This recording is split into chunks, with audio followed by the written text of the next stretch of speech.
Mchezo kama unavyosema, mchezo ni mgumu tena sana, kwa sababu hao watu wote ambao wanaokutana leo ni watu ambao ni tegemezi kwenye timu ya taifa.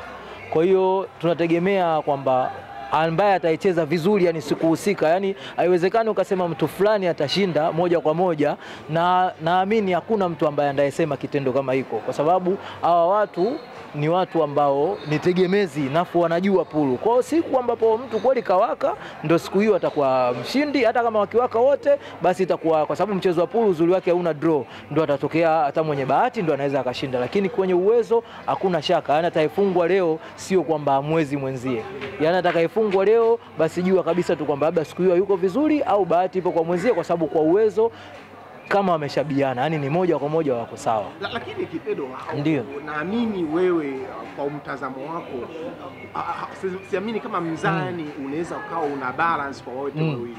Kuna sababu kadha wa kadha ambazo wanaweza kukaziliana moja baada ya mwingine. Ukiutazama mzani wako pengine umegemea kwa nani? Sasa kwenye mzani wangu mimi nitachukulia ile home advantage katika hawa wote wawili, kwa sababu game ya mwanzo imechezwa away, ambao ndio alikuwa huyu Dula alikuwa anacheza Kijichi na kweli akapoteza. Lakini leo Dula pia amekuja kucheza Sniper uwanja wake nyumbani.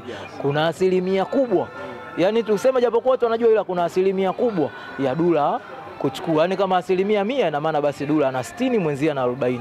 Lakini sio kwamba wakienda neutral. Yani hapa tukisema sasa, mimi nilizozungumzia kwamba wakiwa neutral, kwamba huyu yuko nyumbani, huyu wala yuko nyumbani, mechi itakuwa ngumu sana. Lakini kwa leo hata naamini katika moja ya mashabiki ukiwauliza asilimia kubwa wote watasema bwana, leo Dula lazima ashinde kwa sababu ya home advantage. Mimi nikushukuru sana. Asante sana.